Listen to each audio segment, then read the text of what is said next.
ক্লান্তটা দূরীভূত করছে, জিরিয়ে নিচ্ছে। রামচন্দ্র শিবিকা থেকে বেরিয়ে এসে একটু পাইচারি করছে, ঘুরে ঘুরে দেখছে। আর শ্রীনিবাস আচার্য ঠাকুর মন্দির থেকে বেরিয়ে এসে রামকে দেখেই অবাক হয়ে গেছে। কি অসামান্য শুরু, মানে কারোর রূপের সাথে রঘুনাথ এই রামের রূপ মিলছে না। চিৎকার করে উঠেছে, ও নরোত্তম, নরোত্তম, তুমি এদিকে এসো, দেখে যাও। আরে এমন সুন্দর দেহ কান্তি নিয়ে আজ প্রচলিত অগ্নিকুণ্ডে ঝাঁপ দিতে যাচ্ছে। আরে ও যদি ওই দেহ কান্তি নিয়ে আমার গৌরের সেবায় লাগাতো, তাহলে ওর মানুষ জনমটাই ধন্য হয়ে যেত। নিতাই গৌর হরি বল।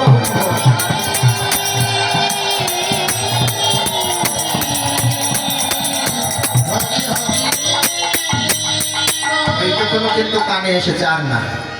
সাধুর মুখে হরিকথা বেশি প্রয়োজন হয় না, ওই একটুখানি কাজ হয়ে গেছে। রামচন্দ্র বলছে, আমি বিয়ে করেছি, সংসারে সুখ উপভোগ করবো, আনন্দ করবো, সংসার পরিচালনা করবো, আমি আগুনে ঝাঁপ দিচ্ছি, আমি আগুনে ঝাঁপ দিচ্ছি। ওর কাজ শুরু হয়ে গেছে, ঘরে গেছে।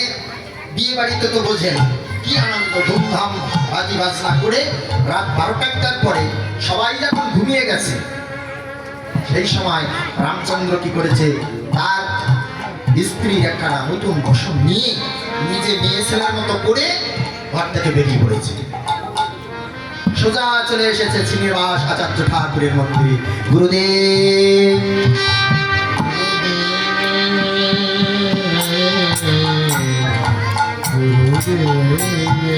আমাকে কৃপা করে দীক্ষা দিন। কে তুমি? আমাকে চিনতে পারলেন না গুরুদেব? আমি সেই, ও বুঝতে পেরেছি, বুঝতে পেরেছি। তুমি তো সকালবেলা নতুন পরিণিকা বধূ নিয়ে ঘরে গেলে, তাই না? হ্যাঁ, তা তুমি বাবা এখানে এই অবস্থায় এসেছো কেন? তুমি যা মনে মনে বলেছিল আমি সুখ উপভোগ করবো, শান্তি পাবো সংসারে, গুরুদেব ভুবহ বলে দিচ্ছে। বলছে তুমি সংসারে সুখ পাবে, সুখ ভোগ করবে, তুমি সংসার পরিচালনা করবে, এখানে এসেছো কেন? গুরুদেব, আমাকে দীক্ষা দিন। দীক্ষা চাইলে কি দিয়ে দেওয়া যায়? উল্লবনে মুক্ত দেওয়া যাবে? মানে বীজ দিতে হলে ক্ষেত্র তৈরি করে নিতে হয় না? আগে ক্ষেত্রটা সত্য তৈরি করে নিতে হয়। বলছে না না না না বাবা, আমি দীক্ষা দিতে পারবো না। গুরুদেব, আমি সংসার ফেলে সব কিছু ছেড়ে দিয়ে আমি আপনার শরণাপন্ন হয়েছি। আপনি যদি আমাকে দীক্ষা না দেন, তাহলে আমি কি করবো জানেন? আমি আর সংসারে ফিরব না। আমি সংসারে ফেরার জন্য বেরিয়ে আসি না। আমি যদি দীক্ষা না পাই, আপনি যদি আমার স্বর্গে স্থান না দেন, আমি ওই সুরধ্বনির জলে ডুবে মরব, ডুবে মরিব। ঘরে ফিরে আর যাব না গো, ডুবে মরিব।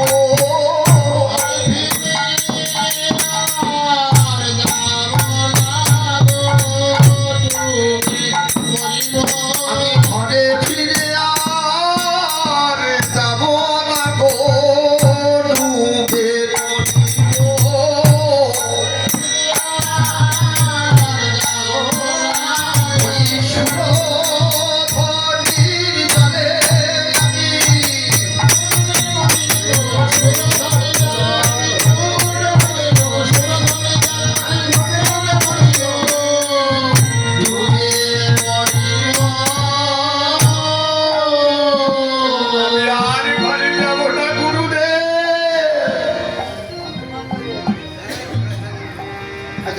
মরতে চায়, কেউ মরতে দেবে যে আমি মরতে যাব? না না বাবা, আমার কথা উচ্চারণ করতে নেই। আত্মহত্যা মা, থামো থামো। হ্যাঁ, একটা কাজ আছে তোমার জন্য। এখন তো দীক্ষা হবে না, তুমি আমার মন্দিরে থাকো। এই মন্দিরটা পরিষ্কারের জন্য তোমার দায়িত্ব দিলাম। তুমি এই মন্দিরে ঝাড়ু দেওয়া কাজ করবে। আজকে তুমি ঝাড়ু দেবে আর ভাগবত কথা হরিকথা শুনবে, এই তোমার কাজ। ঠিক আছে বাবা?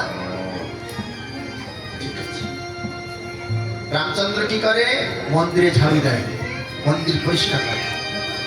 আর নরোত্তম কি করে? গুরুদেবের অঙ্গে তৈল মার্জন করে গুরুদেবের সেবা। জয় রাধে রাধে। প্রায় 2 বছর পার হয়ে গেছে, ওই ঝাড়ু দেওয়া কাজ করে 2 বছর হয়ে গেছে, কিন্তু বাড়ির ধারে খুঁজে খুঁজে পাচ্ছে না। কারণ কি, পুরুষ মানুষ যদি মেয়ে ছেলে বেশ ধরে থাকে তো সারা জনম খুঁজতে পাওয়া যাবে, ঘরে বসে থাকলেও পাওয়া যায়। রামচন্দ্র মেয়ের বেশ নিয়ে ওই মন্দিরে আসে। জয় রাধে রাধে। এইবার দেখো 2 বছর কত হয়ে গেছে, গুরুদেব ডাক দিয়েছে, ওরা বাবা আমার কাছে এসো, আমার কাছে এসো। গুরুদেব মাথায় গায়ে হাত বুলাচ্ছে আর বলছে, তুমি ঘরে ফিরে যাও। গুরুদেব আমি কি কোনো অপরাধ করেছি? আমি কি কোনো ভুল করেছি? আমাকে কেন ওই ঘরে ফিরে যেতে বলছে? হ্যাঁ, আমি কি কোনো ভুল করেছি? না না বাবা, তুমি কোনো ভুল করোনি। আমি তোমাকে দীক্ষা দেব। তোমার গুরুজনদের কাছে, যারা তোমার সংসারে আছে, তাদের কাছ থেকে তুমি অনুমতি নিয়ে এসো, যাও। আনন্দ হচ্ছে, আনন্দ হচ্ছে। হ্যাঁ গুরুদেব, আমি যাবো, আমি যাবো। তাহলে যাও বাবা, তুমি অনুমতি নিয়ে এসো, বিদায় নিয়ে এসো। এই যে বিয়ে করে ঘরে রেখে গেছে না ওই মেয়েটা, আজ পর্যন্ত রামের জন্য অপেক্ষা করে ওই বাড়িতেই আছে, আর চিন্তা করছে বসে বসে, তাই তো সে বেঁচে আছে না মরে গেছে কে জানে।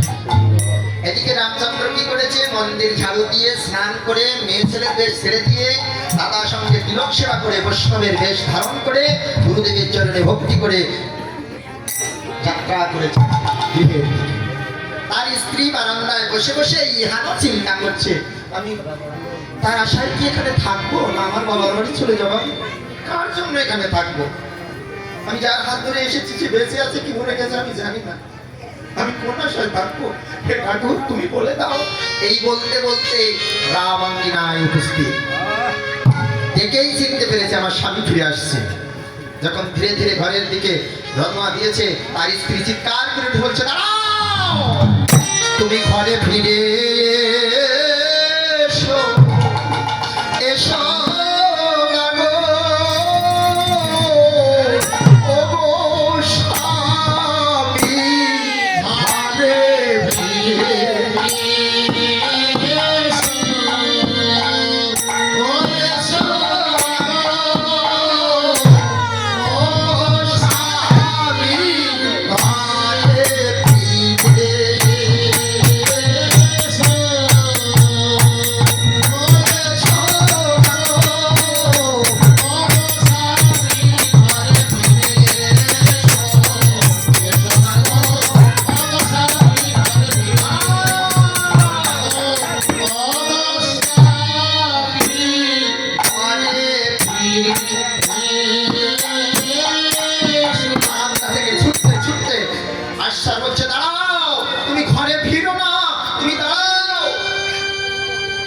রামচন্দ্র বললাকে বসে বলছে, আমাকে ঘরে ফিরে আসতে দেবে না? আমি বড় অপরাধ করেছিলাম, আমি বড় ভুল করেছিলাম, আমাকে ঘরে ফিরতে দেবে না? তার স্ত্রী ছুটে এসে ভালো লাগানো বসনে সম্মুখে দাঁড়িয়ে বলছে, না গো না, আমি তোমাকে এইভাবে বলি, আমি যাকে গ্রহণ করেছিলাম, যে দেহটা আমি ভোগের জন্য পেয়েছিলাম, সে দেহটা এই দেহ নয়। এই যে গোবিন্দের চরণে অর্পিত দেহ, আমি 2 দিনের জন্য এই দেহ আমি গ্রহণ করতে চাই না। তুমি চলে যাও, তুমি চলে যাও, আমি তোকে বিদায় দিলাম বলেই তার স্ত্রী স্বামীর চরণে আছাড় খেয়ে পড়েছে। যখন এভাবে পড়ে গেছে,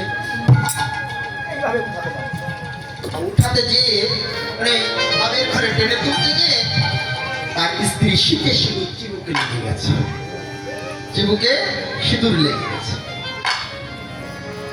স্বামী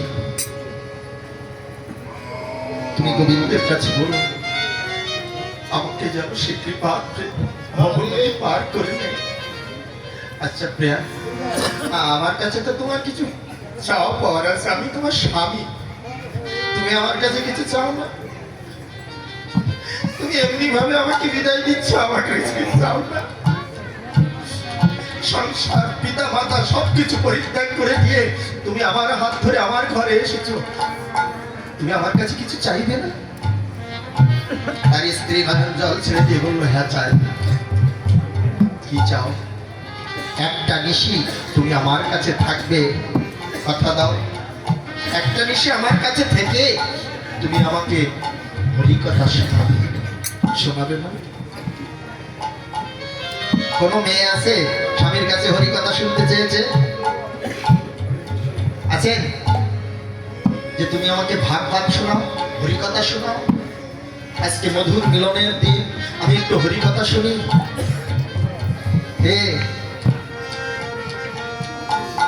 নারী যদি সহযোগিতায় না ভালো হয়, পুরুষ কখনো মুক্তি পায় না। মা, পুরুষ কখনো মুক্তি পায় না, সৎপথ খুঁজে পায় না। এই জন্য এই কথাগুলো আস্বাদন করতে হয় বৈষ্ণবের কাছ থেকে।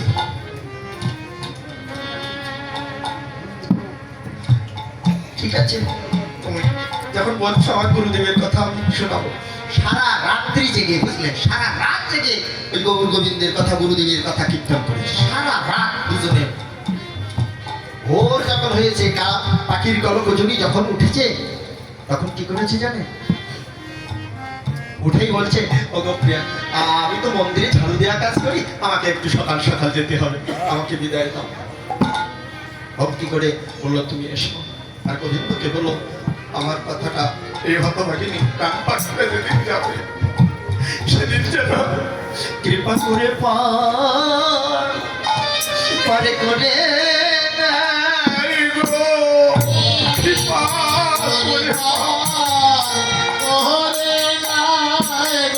যেদিনই আমার প্রাণ পাখি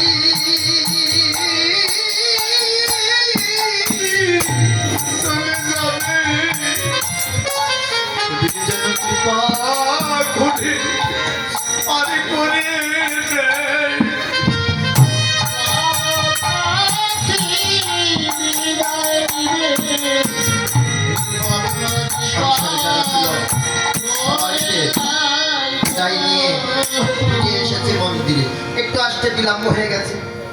নরোত্তম ভাবছে বহুদিন পরে গেছে তো মনে হয় আসবে না, কাজটা তো আমাকে করতে হবে, তো ঝাড়ুটা আমি দিয়ে রাখি। নরোত্তম ঝাঁটা ধরে ঝাড়ু দিচ্ছে, এরকম করে ঝাড়ু দিচ্ছে, বুঝলেন। আর রামচন্দ্র এইভাবে এসে দাদা, আর ওই নরোত্তম তো নিচু হয়ে আছে না, এরকম করে আছে না, এরকম করে দেখে তার বুকে সিঁদুর লেগে আছে।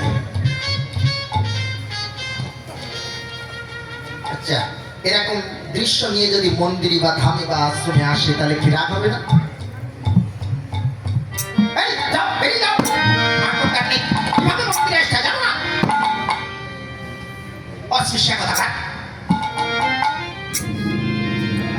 কোনো তো অপরাধ নেই দাদা, আমাকে অস্পৃশ্য বলা হলো কেন?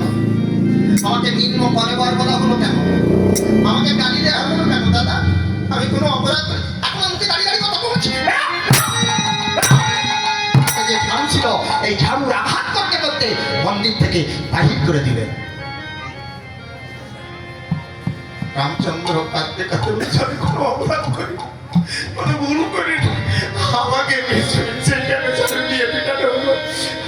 আমি এ দেহ রাখবো না, আমি এই সুরধ্বনির জলে ডুবে মরবো। রামচন্দ্র ছুটতে ছুটতে গঙ্গা দিকে চলে যাচ্ছে। মা গঙ্গা দুটি হাত তুলে বলছে, তুমি মরো না, তুমি মরো না, তুমি মরলে এ জগতে গুরু ভক্তি শিখবে না, তুমি মরো না। মা গঙ্গা স্বয়ং বাধা হয়ে দাঁড়ালো।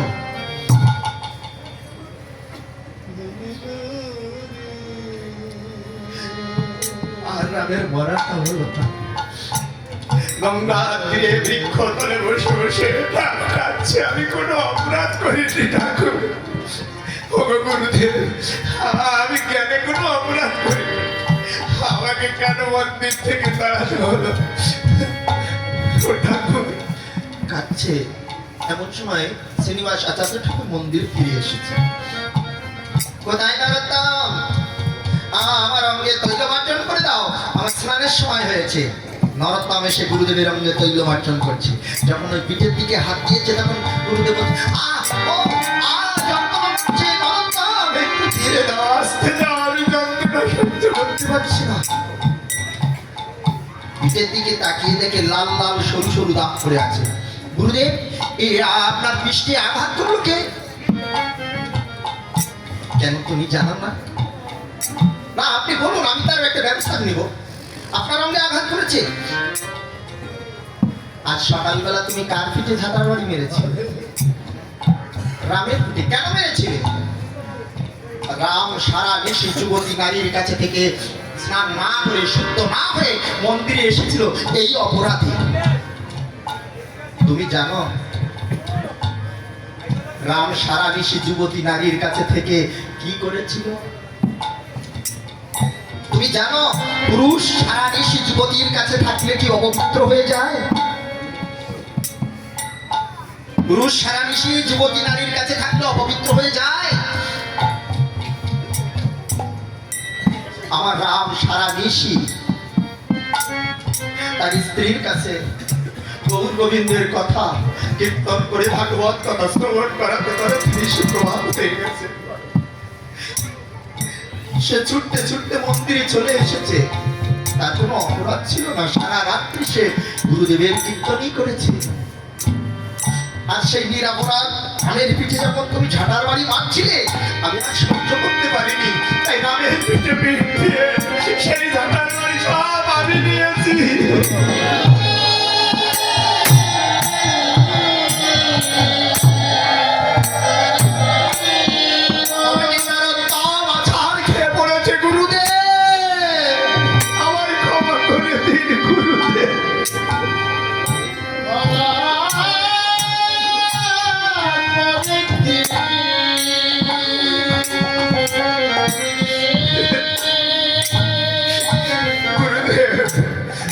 আমি বড় ভুল করেছি, না জেনে না বুঝে।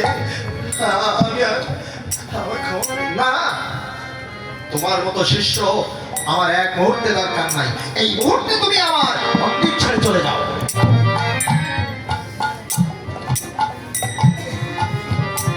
আমি আমি সারা জীবন গুরুদেবের সেবা করে আমি সেই গুরুদেবের পিঠে ঝাঁটা দিয়ে বেড়েছি। হাত আমি রাখবো, তা রাখবে কেন? একবার ঝাঁটা দিয়ে বেড়েছি, এবার হাতটা ভেঙে দেবে কেন বলছে বলুন তো? যখন এই দেহটা গুরুদেবকে দান করা হয়, এই দেহটা গুরুদেবেরই হয়ে যায়। হাতটাও গুরুদেবের, পাটাও গুরুদেবের, যা কিছু সব গুরুদেবের। যাতে আঘাত হবে আমার গুরুদেবেরই ব্যথা লাগবে। যাও, তুমি যাও, তোমার মতো শিষ্য হওয়ার দরকার নেই। গুরুদেব যাও, রামকে যদি নিয়ে আসতে পারো তাহলে এসে নইতে না। এবার ছুটে বেরিয়ে এলাম। কোথায় ভাই রাম, কোথায় রাম? গঙ্গার তীরে বৃক্ষতলে রাম বসে কাঁদছে। আচার খেয়ে যে নরোত্তম করেছে। আমি বড় ভুল করেছি। তুই সারা জীবন মন্দিরে ঝাড়ু দিয়ে যে ভক্তি অর্জন করেছিস, আমি গুরুদেবের চরণ সেবা করে সেই ভক্তি অর্জন করতে পারিনি ভাই। চল ফিরে চল। আর তোর অঙ্গে যে আঘাত করেছে তোর অঙ্গে লাগেনি রে ভাই, সব আমার গুরুদেবের অঙ্গে লেগেছে। রাধে রাধে। ঘরে ফিরিয়ে নিয়ে আসলেন, ত্যাগের মন্ত্রে দীক্ষা দিয়ে দিলেন। পুনরায় আবার সংসার দর্শনের জন্য এসেছে। গোবিন্দ কবিরাজ ওই মায়ের পূজা করে, তো মায়ের পূজা করে একটা ফুল বাগিচা লাগিয়েছে।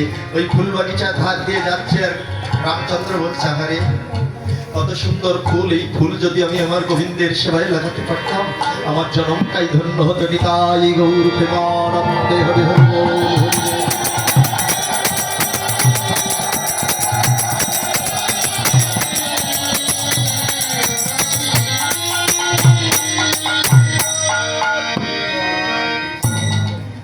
গাছের ফুল গাছে রইল, মানুষে গোবিন্দ সেবা হয়ে গেল।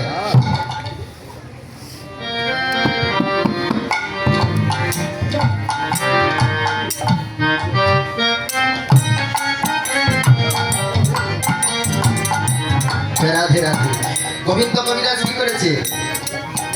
পুষ্প চয়ন করে নিয়ে মায়ের চরণে যখন নিবেদন করতে যাচ্ছে, পাথরের প্রতিমা চরণ টেনে নিয়ে বলছে, গোবিন্দ ওই পুষ্প আমার চরণে দিও না। মা, আমি অপরাধ করেছি, তুই আমার অঞ্জলি গ্রহণ করবি না মা।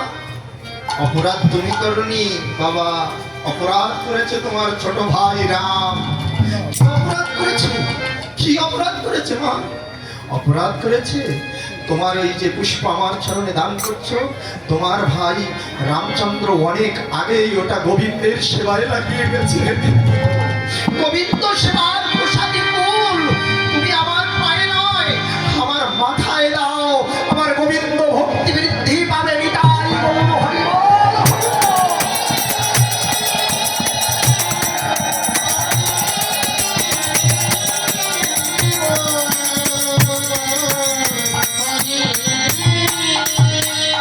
বৈষ্ণবের মুখের কথা, গাছে ফুল থাকলো সেবা হয়ে গেল, কানে শুধু শুনলো ভক্ত হয়ে গেল।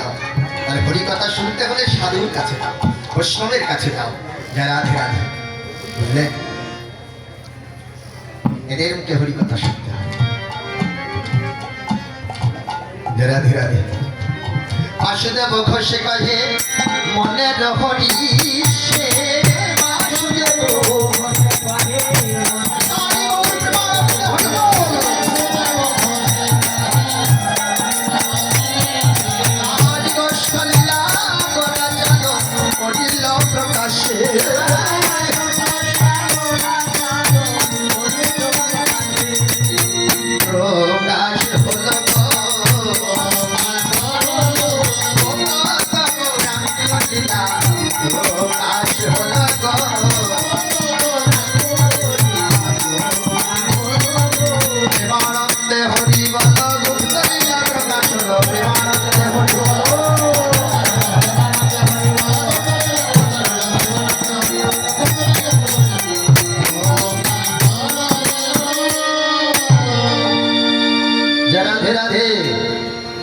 এবার আমরা বৃন্দাবন লীলা সাধন করবো।